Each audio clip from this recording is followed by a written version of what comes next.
I actually think that Kayla Harrison is splendid.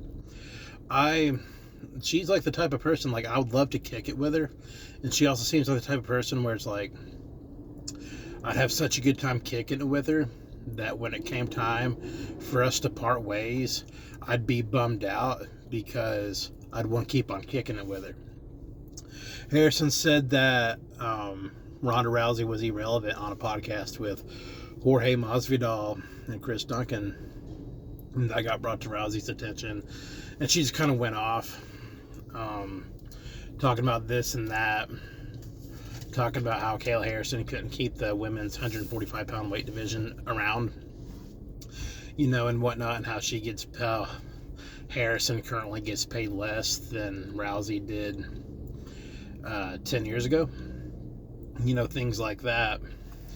And the thing is, it's a matter of speech irrelevant. And, Rousey's obviously just hyping the fight. But it's like, what do you call a woman, or even a man, just in general, who hasn't fought in 9.5 years? What do you call that person? Irrelevant. And not a problem with it. They're just irrelevant. It was slightly cringy how animated Rousey got.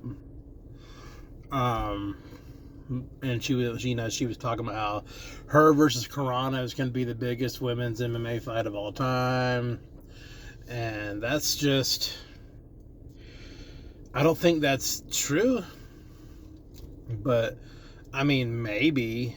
I don't think so. But I don't think people are that excited to see Carano versus Rousey.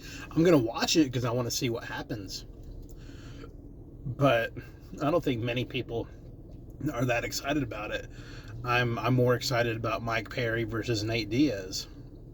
I want to see what happens there, because I feel like at all times Nate Diaz is better than people think. Nobody really cares about Francis Ngannou versus Felipe Lins, because we all know what's going to happen there. Lins is good, but he ain't got shit for Ngannou. But yeah, and it's good. It's good to have an inflated sense of self. It is. But the way Rousey does it, like, it doesn't upset me or nothing.